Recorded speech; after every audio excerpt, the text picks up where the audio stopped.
The use of mind-altering substances by human beings has been a constant throughout history. The archaeological and historical record is indisputable. From Sami shaman using Animata muscaria, to psilocybe cubensis in Mexico, datura and flying ointments used by medieval witches, and even the current day ayahuasca brew made by Amazonian shaman. It would be silly of us to believe that the ancient Egyptians were an exception.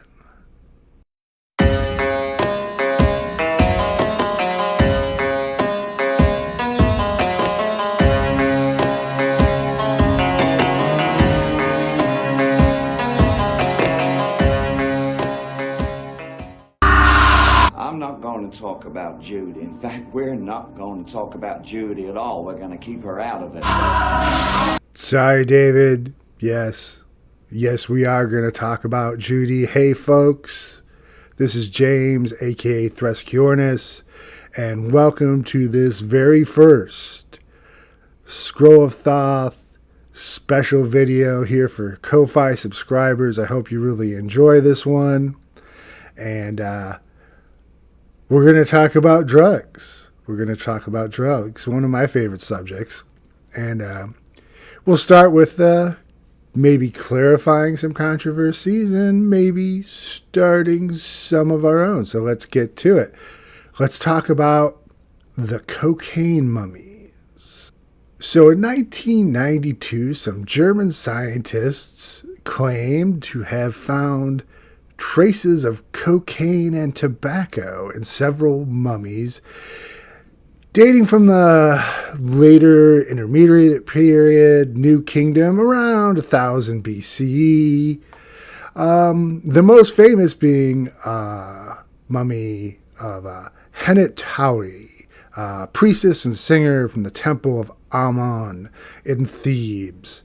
And of course, well, cocaine and tobacco are New World plants. And we're talking about a very pre-Columbian civilization. So how did they get there? These are good questions. Were the samples contaminated? That's the first question. And I think that's a reasonable question. I think it's a possibility. Things do get contaminated.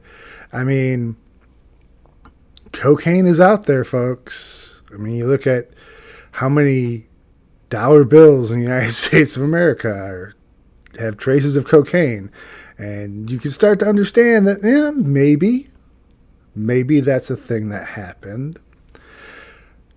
You also have to ask the question, are these actual ancient Egyptian mummies? Because, well, they were gifted to the museum in the 1800s, when there was a brisk trade in Egyptian forgeries and forged mummies, that sort of thing.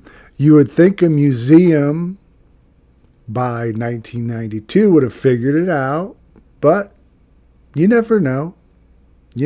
So maybe they're not actual ancient Egyptian mummies, or some part of them is and some part of them isn't.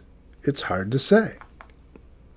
So once again, personally, I don't believe, without more evidence, that the ancient Egyptians were smoking tobacco and chewing coca leaves, but someone should be looking into that a little bit further, don't you think? I think so. Let's go with what we do know that the ancient Egyptians have. And that information comes down to us from some of the medical papyrus. The ancient Egyptians, of course, as we learned in our series on ancient Egyptian magical practice. If you haven't watched that, go to YouTube, watch it. We learned that medicine and magic are completely interrelated, that a magical cure is also a spell.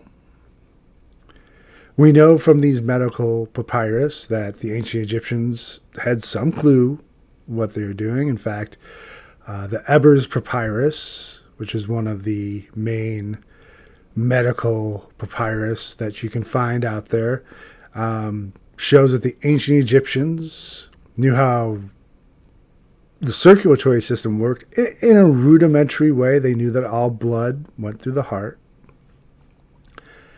They also knew uses for opium as a sedative and as a pain reliever. And they also knew uses for cannabis as a pain reliever and to help against inflammation. But the real question in my mind, and I would think in the mind of my viewers, is, were drugs in ancient Egypt used as a part of ritual? Yes, they were a part of magic. That's proven because medicine is magic in ancient Egypt.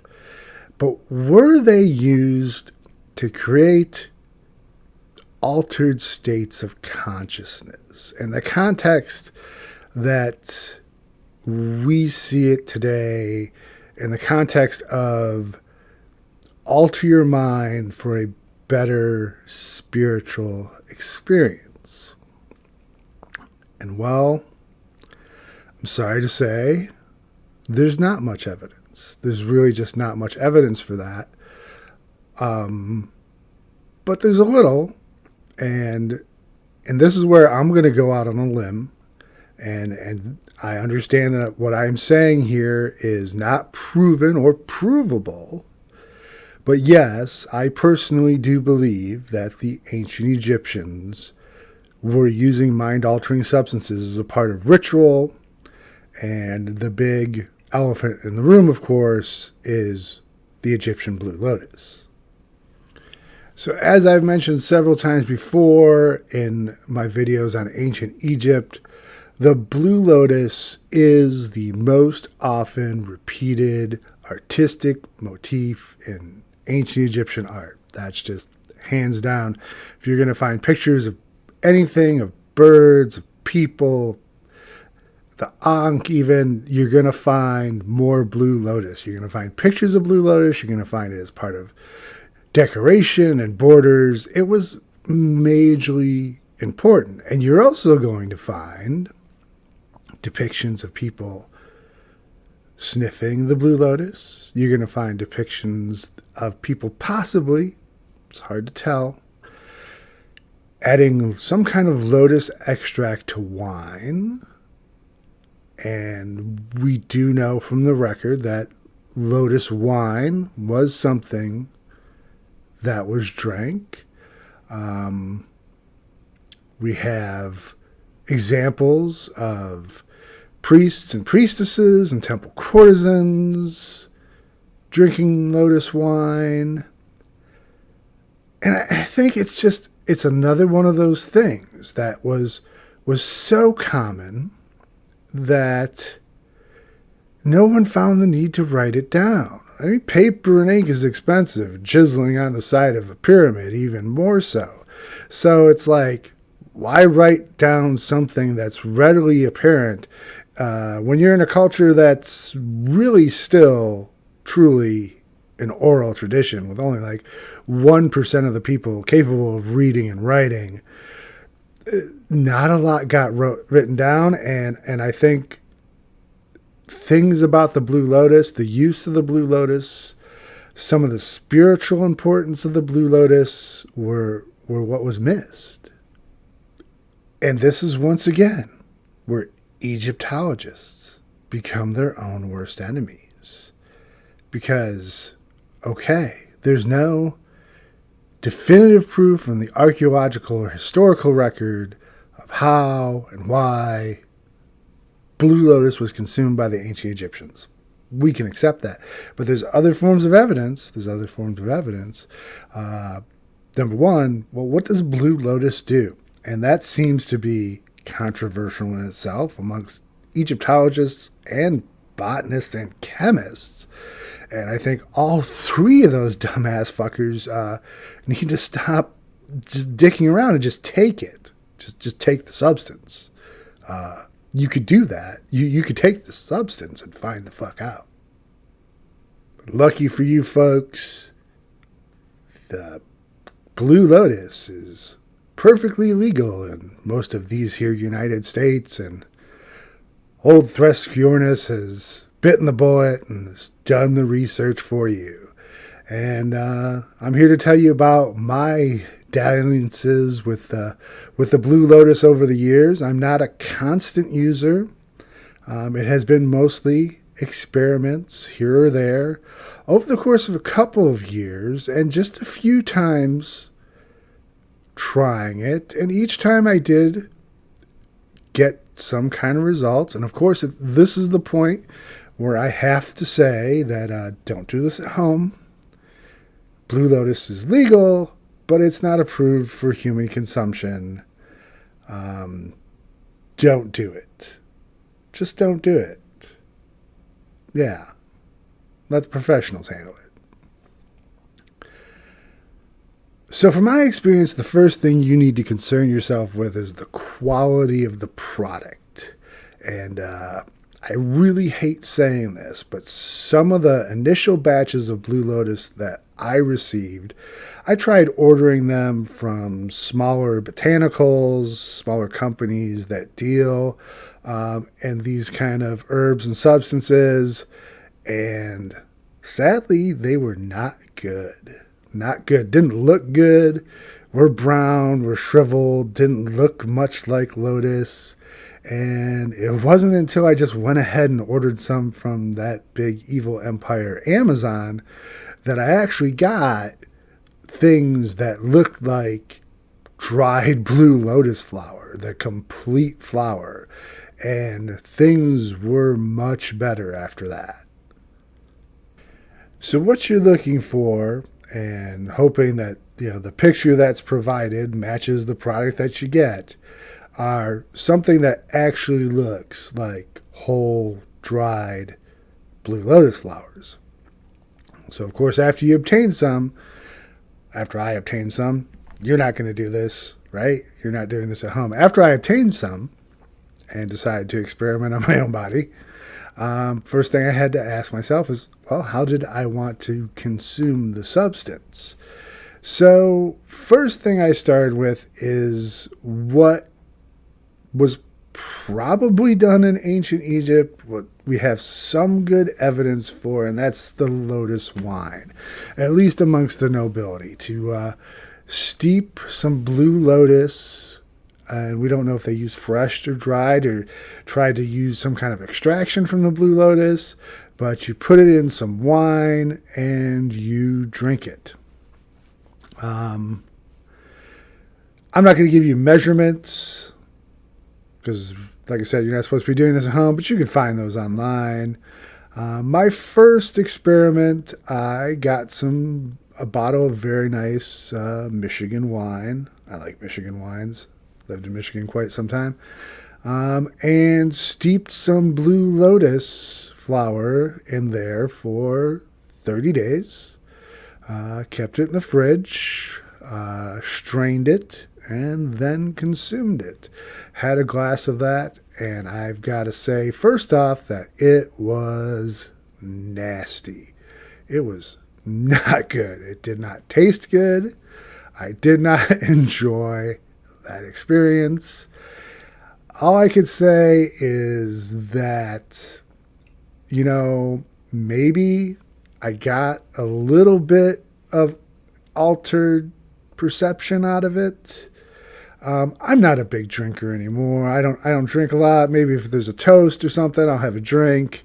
I'm not drinking on the weekends, that sort of thing. But so it's hard to tell if it was the alcohol or the blue lotus that was affecting me. Okay, but we're gonna write that off also to the quality of the lotus, because my most recent experiment was a little bit different, leaning on my knowledge as a cook. I knew the best way to extract any chemical compounds from this flower was to use something higher proof. So I steeped the blue lotus for just a few hours in 3 ounces of vodka. And I could see the process moving along quite nicely. The flowers bleached out. You could see the color leaching into the vodka. There was definitely something going on there. And even though this was just vodka, it definitely tasted better. It definitely tasted better. And I think that has to do with the quality of the lotus, and that goes along the board with the other methods that I tried, which we'll get to in a minute. I felt that the alcohol, once again, it's difficult to tell if it's alcohol or it's the Blue Lotus, but I do believe the Blue Lotus was giving me some effect. I think it probably lasted about 30 minutes, maybe an hour. Maybe an hour of a light tingling feeling, head tingles, a little bit softness in the vision, that sort of thing. A slightly buzzed feeling. Yeah. So this reinforces that the idea that the ancient Egyptians may have been, kicking back, drinking glass after glass of Blue Lotus flower, letting that high wash over them. I definitely think that's a distinct possibility. But my best experiments, my best results have been from brewing tea. Hot water seems to be the method to coax the chemical compounds out of the Blue Lotus. So for that, once again, took some dried Blue Lotus flower, ground that up a bit, put it in a tea strainer, let it steep for about 15 minutes.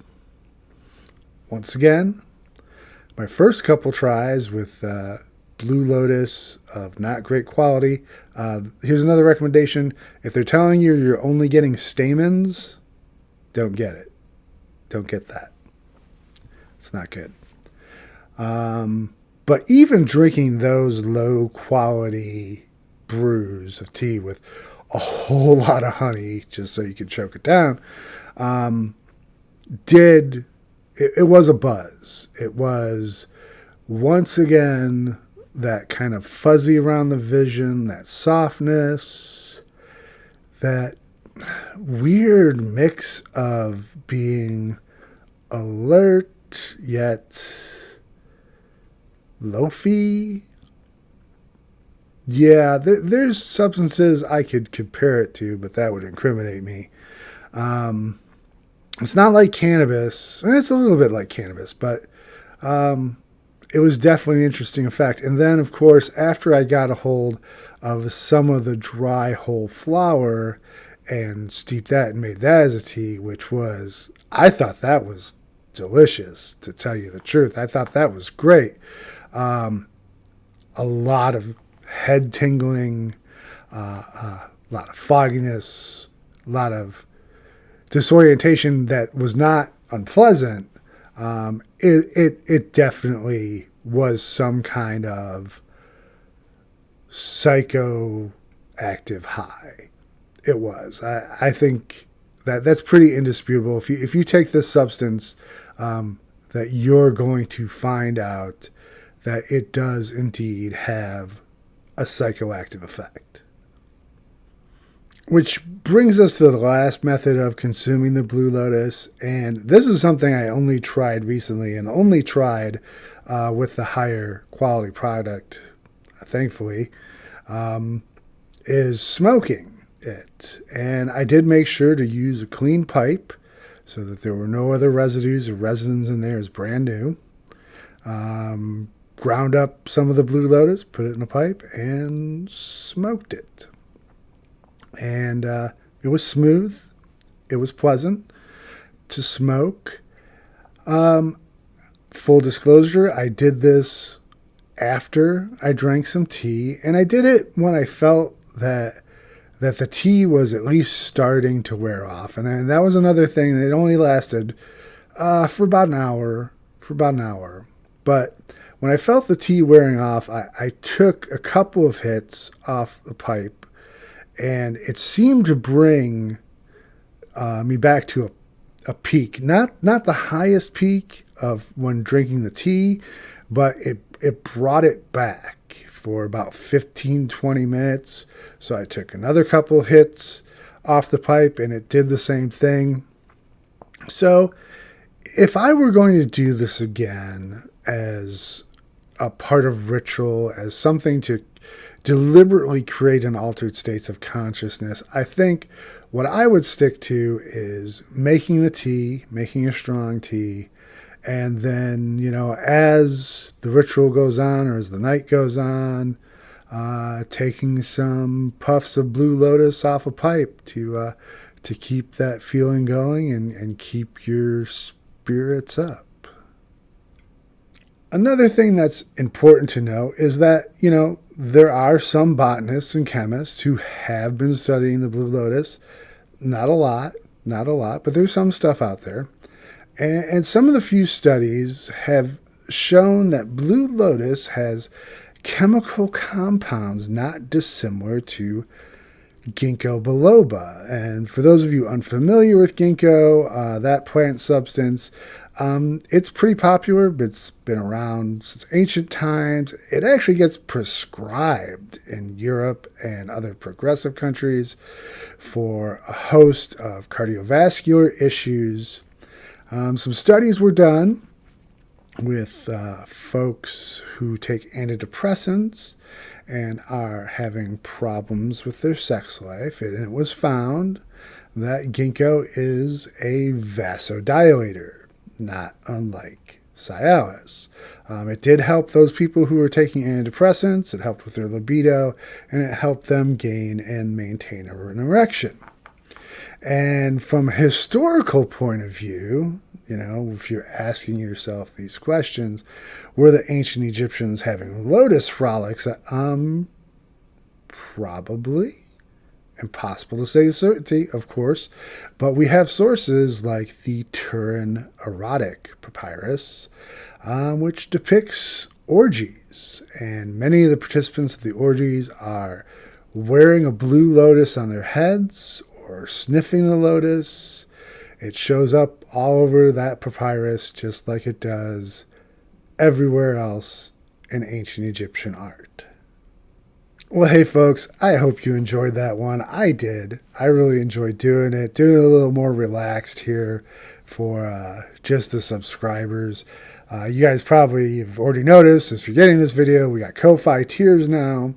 We're doing tarot readings. I'm doing tarot readings. You can buy those through the Ko-Fi store. And also, if you're a subscriber for $10 or more a month, you're going to get a free tarot reading, free 3-card tarot reading every month.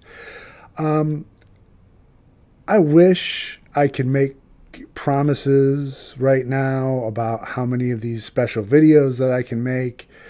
I just don't know. But I'm going to tell you, there will be more subscriber special videos, exclusives, especially when I find subjects that might be a little bit too spicy for YouTube. And if you did somehow stumble across this without knowing the YouTube channel, please go and check that out. And as always, thank you so much for subscribing, and thank you for watching, and we will see you next time.